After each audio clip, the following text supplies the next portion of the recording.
tell us about your lovely character then, Charlotte. We want to hear all about her. I mean, no one's ever heard of her, have they? So, yeah, it's definitely not a biopic as such. So it's like very much taking the Brontes and kind of Frances' own interpretation of them. But I definitely was really trying to root her in the real Charlotte Brontë and reading her letters and things like that. It's kind of, there's so much to draw from, but really her heart is in her book Jane Eyre, and I think you kind of get her heart from her writing, and then the rest was all in the, so sort of trying to remember that, and then this beautiful script that Frances brought is like just this amazing relationship between these two sisters. So it was just like getting really into that relationship and the complexities of that. That was really fun. Yeah, we must talk about Frances as well. She's this incredible director. So refreshing. I've been like sort of praying to like work with a woman for a while, and especially an actor director. It was so calming and comforting knowing that she'd written the piece and had this such a clear vision for it, and then also just knowing how to work with actors, and it was a real blessing to get to work with her. Yeah, she's done such a fantastic job with it. Like for her first feature, and it just blew me away. Yeah, she really did. It was so brilliant, and I loved the relationship between you and the two girls, the three of you all together. How was it actually on and off set? Did you have a whole new friendship group? It was super fun. We all lived together in this beautiful house called Underlay Grange, and it was like living together like a family. And we'd help each other with self-tapes, and we like make brunch together and like play Mario Kart. It was like a lot of fun, and I think hopefully we capture some of that playfulness.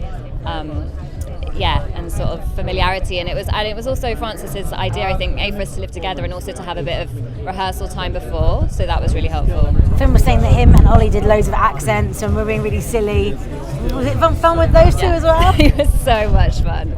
Yeah, I mean, everyone, it was like the whole accents kind of bled onto set actually, and there was just sort of like basically constantly just having to be like, we should stop, which was one of the lines, Ollie's lines from the film, and because it would just, we didn't know how to get out of them. Once we started, we just continue in accents like all day long. It did look a lot of fun. But what about Wuthering Heights? Do you have a memory of it? Do you remember the book, or did you read it perhaps when you were younger? You know what, I never read the book when I was younger, so I was coming to it fresh, which was quite nice because Charlotte obviously reads it for the first time in the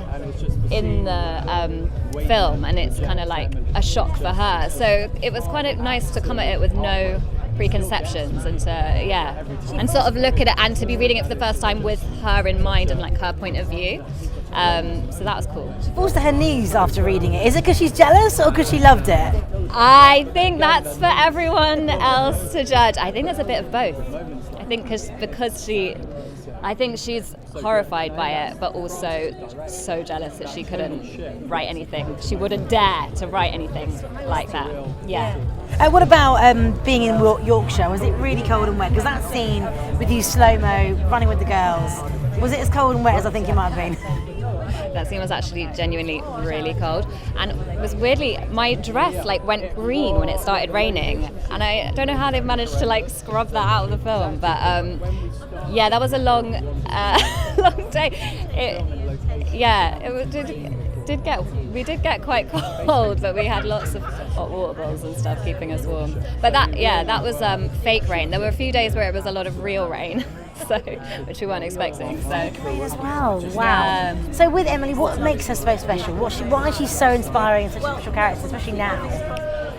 I think because of her originality, no one had ever written a book like that, let alone a woman. And so for her to be kind of writing something where the characters were so cruel and like it's such, is a masterpiece. And I think it's the mystery around her is that it's her only work of fiction, and it's like and obviously there's a lot of debate as to whether Charlotte got rid of her stuff and was that to protect her or was it on purpose, and I think we play with that in the film a bit of like them burning the letters and and sort of her work at the end, as if that's something that maybe she wanted because she was such a private person. But the fact that she is was such a private person means that there's this whole myth surrounding her, and I think it's the combination of her producing such a startling piece of work with not knowing anything about her that makes her so intriguing. Yeah, I was sad about that. If you're going to describe Emily in one word, what would it be? Revolutionary.